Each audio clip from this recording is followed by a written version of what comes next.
A nossa geração, a geração na qual estes sinais do fim estão se cumprindo, não passará até que tudo se cumpra. Então, o que falta ainda acontecer? Bem, um dos últimos sinais do fim propriamente dito é a ascensão de um governo único mundial, liderado por um ditador sobre-humano, o Anticristo. O Anticristo, também mencionado na Bíblia como o filho da perdição e a besta. Ele, como Hitler, que foi um protótipo do Anticristo na história, será possuidor de grande carisma e oratória. Falará coisas espantosas. O Anticristo subirá ao poder numa onda de euforia mundial, pois temporariamente salvará o mundo das suas infindáveis dificuldades econômicas, militares e políticas, formulando um brilhante plano de 7 anos para a paz mundial, estabilidade econômica e liberdade religiosa. O Anticristo poderia muito bem surgir do atual caos na União Soviética. O profeta Ezequiel se refere a ele como o rei de Magog, um nome que os estudiosos da Bíblia concordam referir-se a um país ou região de povos ao norte de Israel. Muitos interpretaram isso como sendo a Rússia de hoje. A base de poder do Anticristo incluirá as principais nações da Europa, cujos líderes, segundo a Bíblia, darão o seu poder e força à besta. A Bíblia até dá algumas indicações sobre as características do Anticristo. O profeta Daniel escreveu que ele não terá desejo por mulheres. Talvez ele seja celibatário ou homossexual. Daniel também nos diz que ele terá um rosto feroz, ou seja, um semblante sombrio. E que ele será mais corajoso do que todos, mais arrogante e atrevido. O pacto ou a aliança de 7 anos de paz formulado pelo Anticristo é mencionado várias vezes na Bíblia. E talvez já até tenha sido assinado em secreto. O histórico tratado de paz assinado entre Israel e a OLP na Casa Branca em setembro de 1993 mostra como os acontecimentos no Oriente Médio estão seguindo nesta direção. De acordo com as cláusulas dessa aliança, provavelmente declararão Jerusalém uma cidade internacional, onde o judaísmo, o islamismo e o cristianismo terão igualdade de direitos. As Sagradas Escrituras indicam que os judeus poderão reconstruir o seu templo no Monte Moriá, onde recomeçarão os antigos rituais de sacrifício animal.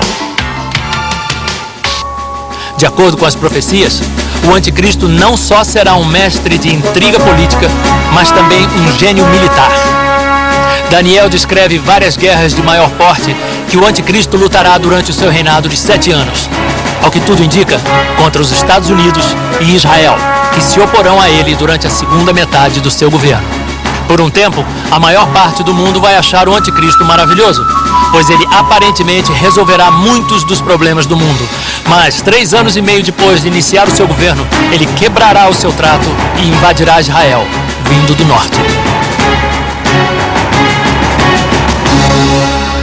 Nessa ocasião, ele fará de Jerusalém a sua capital mundial e banirá todas as religiões, exceto a adoração a si próprio e a sua imagem. A Bíblia diz que o Anticristo se sentará no templo judaico, exaltando-se a si mesmo como Deus e exigindo ser adorado. Será nessa ocasião que o Anticristo forçará o uso de seu detestável sistema único de crédito, o 666. E fez que a todos, pequenos e grandes, ricos e pobres, livres e escravos, lhes fosse posto um sinal na mão direita ou na testa, para que ninguém pudesse comprar ou vender, senão aquele que tivesse o sinal, ou o nome da besta, ou o número de seu nome. O número é 666. 666, a marca da besta. Quase todos já ouviram falar sobre esta profecia de que nos últimos dias ninguém poderá comprar ou vender nada a menos que tenha a marca do diabo.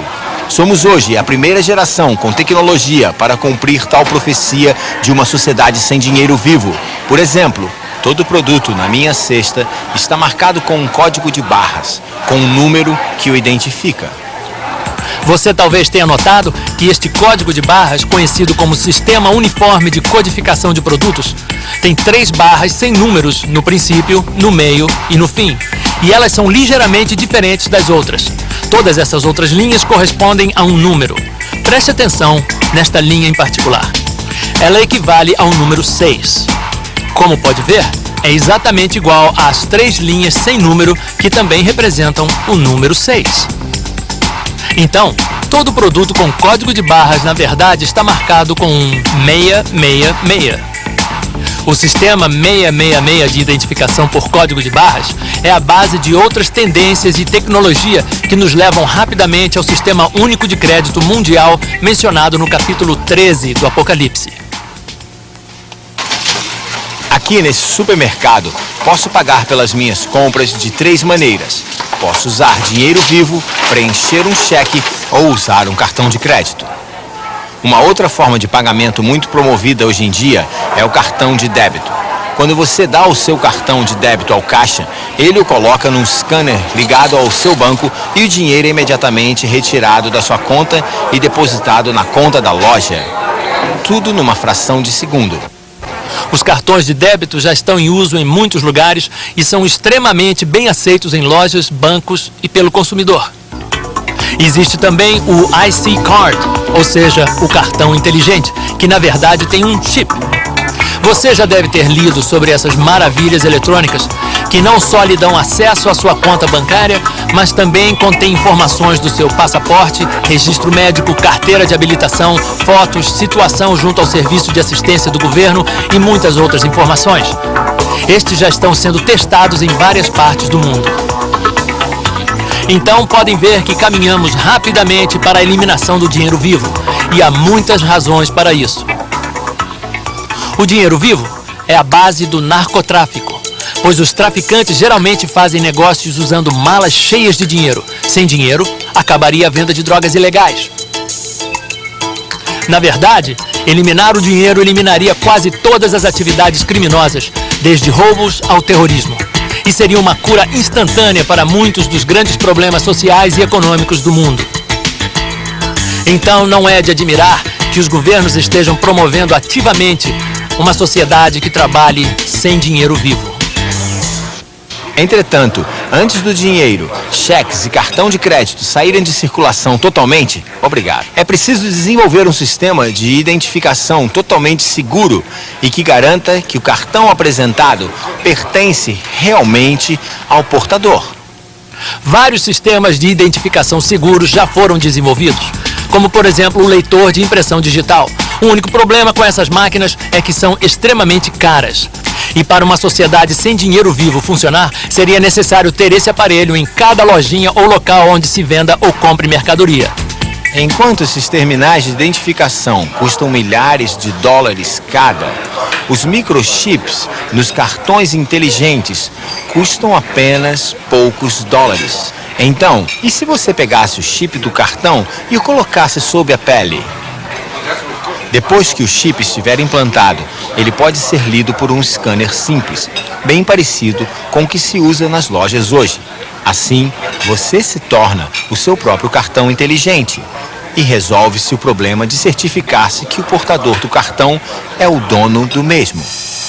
Nos Estados Unidos, o Departamento de Saúde e Serviços Humanos afirma que a implementação em alta escala do projeto de identificação através de microchips já teve seu início em Washington e várias outras cidades cobaias.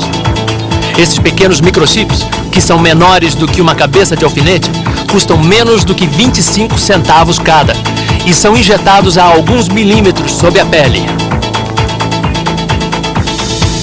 Ativado por um pequeno scanner portátil, o chip supre informações seguras sobre a pessoa na qual foi implantado. Então, como podem ver, a tecnologia e a aceitação do público para fazer o sistema da marca da besta funcionar está rapidamente engrenando. Já estamos ouvindo constantemente sobre a nova ordem mundial ou a comunidade global. E esses slogans estão aos poucos sendo aceitos à medida que o mundo caminha para um sistema financeiro e político internacional, para uma sociedade sem dinheiro vivo, controlada por um banco de dados que abrange todo o globo, mantendo-se a par de cada homem, mulher e criança, quando atravessam fronteiras, compram e vendem. Exatamente como a previsão no capítulo 13 do Apocalipse, há quase 2000 anos.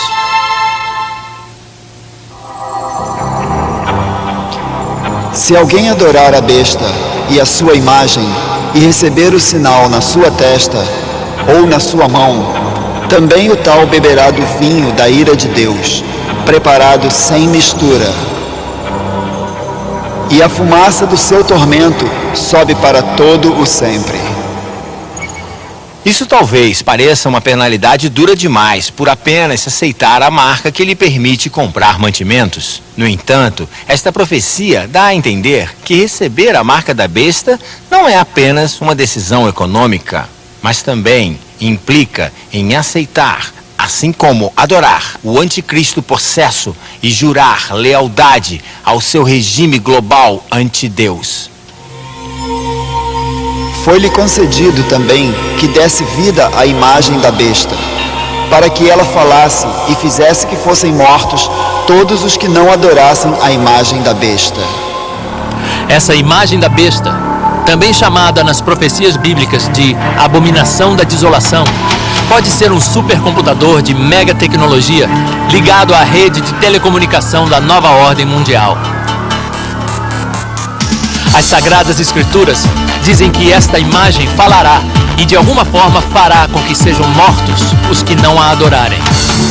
Jesus disse que quando virmos a imagem no lugar santo, então haverá grande tribulação, como o mundo jamais conheceu.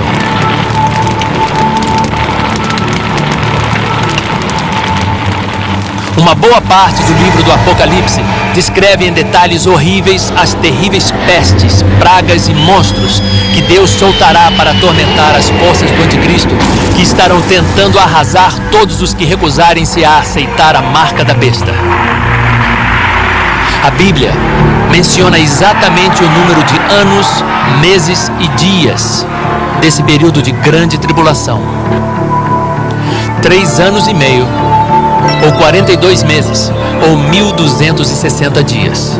Então, no dia em que o anticristo quebrar a aliança e estabelecer a sua imagem em Jerusalém, começa a contagem regressiva e sabemos o número exato de dias até a segunda vinda de Jesus Cristo. Logo depois da aflição daqueles dias, o sol escurecerá, a lua não dará a sua luz, as estrelas cairão do firmamento e os corpos celestes serão abalados. Então aparecerá no céu o sinal do Filho do Homem, e todos os povos da terra se lamentarão, e verão o Filho do Homem vindo sobre as nuvens do céu, com poder e grande glória. E ele enviará os seus anjos, com grande clamor de trombeta, os quais ajuntarão os seus escolhidos desde os 4 ventos, de uma a outra extremidade dos céus. O período mais tenebroso de tribulação e horror neste mundo sobre o governo do anticristo terminará abruptamente com o despontar da mais linda aurora, quando Jesus em pessoa voltará para reunir os seus filhos.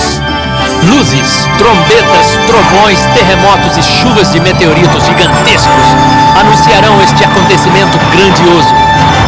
Os filhos de Deus que morreram ao longo das eras ressuscitarão em novos corpos milagrosos e sairão de seus túmulos, subindo para encontrarem Jesus no ar.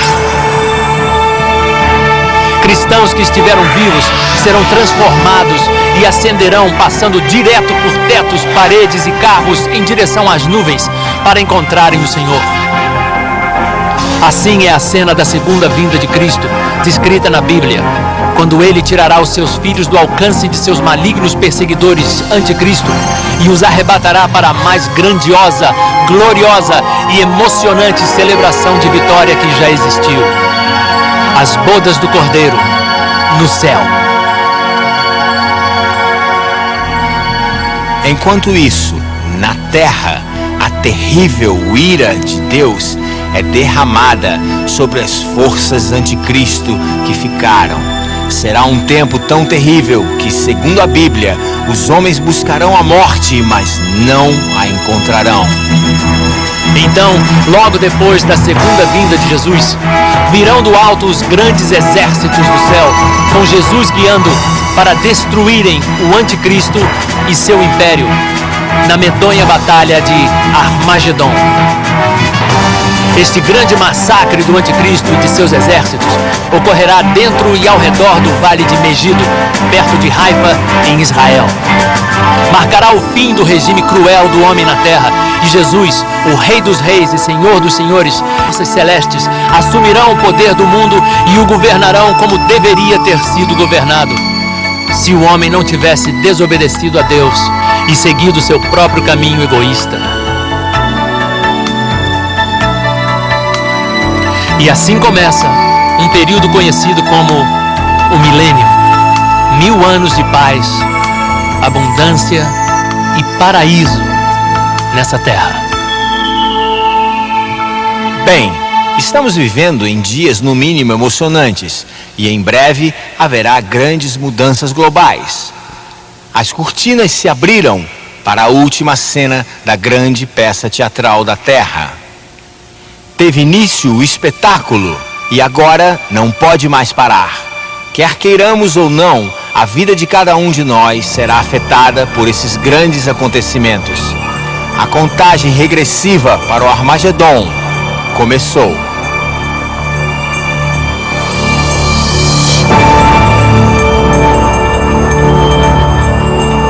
A interpretação destas profecias bíblicas que examinamos não é só nossa, mas também de milhões de cristãos, tanto da fé católica como protestante. Muitos muçulmanos acreditam que trechos do Alcorão e de outros escritos islâmicos predizem inúmeros desses mesmos acontecimentos apocalípticos. Uma das razões para a profecia bíblica é informá-lo do que vai acontecer no futuro, para você não ser pego de surpresa por esses grandes acontecimentos e poder ficar tranquilo, sabendo que é tudo parte do plano de Deus. A melhor maneira de estar preparado para o futuro é recebendo Jesus como seu Salvador, pois Ele prometeu que estaria com seus filhos para protegê-los, suprir para eles e guiá-los em épocas de dificuldades. Jesus lhe dará a força e a coragem para enfrentar destemidamente estes problemas futuros e o ajudará a sobreviver até o fim deste mundo, quando então Ele o recompensará muito além dos seus sonhos, no mundo celestial que está por vir. Se você ainda não conhece Jesus, gostaríamos de convidá-lo a receber a vida eterna que Ele lhe oferece de graça. Basta repetir comigo esta simples oração. Querido Jesus, por favor, entre no meu coração. Perdoe os meus erros e pecados e me dê o presente da vida eterna. Ajude-me a amar você e dar o seu amor e verdade a outros. Amém. Apenas uma vida e logo passará. Só o que for feito por Jesus Cristo permanecerá. Jesus disse que devemos fazer a obra daquele que nos enviou enquanto é dia, pois a noite vem quando ninguém pode trabalhar. Por favor, trabalhe conosco e ajude-nos como puder a dar ao mundo o amor de Deus e ajudar outros durante estes tempos difíceis, mostrando-lhes o mundo maravilhoso que vamos ter depois.